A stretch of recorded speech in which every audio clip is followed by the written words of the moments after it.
Sublime Saturday.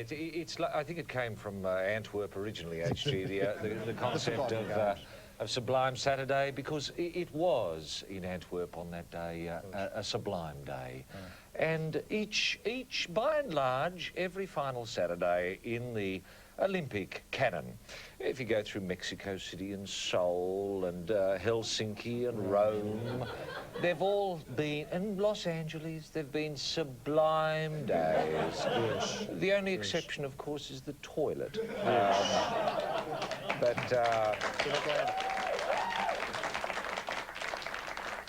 No surprises there. And I've got a feeling, actually, these games, the Sydney games, I mean, Melbourne were the friendly games, universally acknowledged as such. And even though there is a push coming for Sydney to be regarded as the party games, I think they'll be known as the Sublime Games. Yes. Sublime Sydney. Yes. I think that's how it'll go down in history. Yes. I must say, we said on day one of the dream day one, that these were the greatest games ever, and nothing in the intervening time, in the intervening fortnight, has given me one moment's pause to reconsider that evaluation. The greatest games ever, ladies and gentlemen. You're right. I mean, sure, go back to Antwerp, trace the line through. Sure, there was a good... It was a great game. Antwerp was a beauty. It was a fantastic game. A beauty. I wish I'd been there. Yes. Seoul, magnificent. Read so much about it. Seoul, a cracker. Oh, cracker.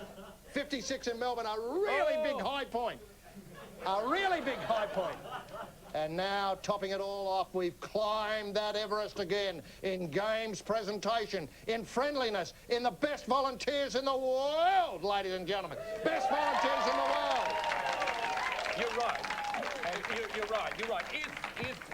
If Melbourne was the top of Everest, and I think it was, what we've done is lugged a few bags of concrete and some bricks to the top of Everest and stacked up the bricks and stood on it. Yes, that's right. The sublime view. And if people think of the catchphrase of the Sydney Games as throwing down a gauntlet, well, I think tonight we can throw down the gauntlet for the rest of the games in eternity, right here like that, and say, do your best, but it'll have to be bloody good to beat what we've turned on. Oh, yes. Is that right, Roy? Oh, yes, we'll leave that there, just so as people can have that as a bloody talisman of what throwing down the gauntlet means.